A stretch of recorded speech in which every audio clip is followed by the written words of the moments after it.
What is the key to happiness? Is it indulging in life's pleasures or mastering your emotions?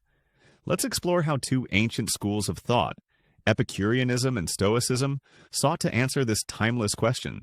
Epicurus, a philosopher from the 4th century BCE Greece, believed that happiness is found in simple pleasures.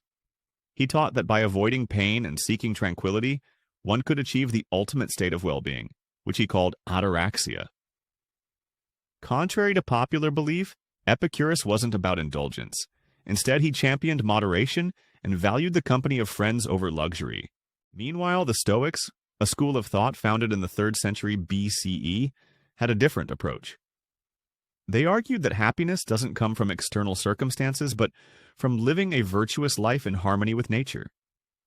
For them, emotions like anger or fear are obstacles to happiness, and the key is mastering your mind through reason. Epicureans focused on pleasure, but not the fleeting kind. Instead, they emphasized long-term satisfaction, avoiding unnecessary desires and finding joy in simple things. Stoics, on the other hand, believed that pleasure was irrelevant. For them, happiness lay in cultivating virtues like wisdom, courage, and self-control.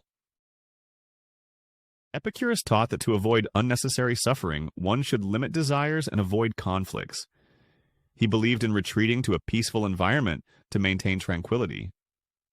The Stoics, however, encouraged embracing challenges as opportunities for growth. They believed hardships test and strengthen our character. Epicurus avoided public life, believing that politics and societal pressures were sources of unnecessary stress. He preferred a life of quiet reflection. The Stoics, particularly figures like Marcus Aurelius, actively engaged in politics and leadership. For them, contributing to society was part of living virtuously. Both schools tackled the concept of control in unique ways. Epicurus believed we should avoid situations we cannot control, steering clear of pain and conflict. The Stoics, in contrast, taught that we should focus only on what is within our control, our actions, thoughts, and attitudes, and remain indifferent to everything else. Epicureanism and Stoicism have left lasting legacies. Today, people turn to Epicurus's ideas to simplify their lives and find joy in the small things.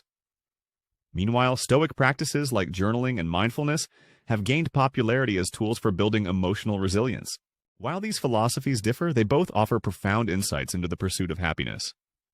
Whether you find solace in Epicurus's garden of tranquility or the Stoic path of virtue, the choice is yours to make. Happiness through pleasure or virtue. Which philosophy resonates with you? Let us know in the comments. And if you enjoyed this, like, subscribe, and hit the bell for more thought-provoking comparisons.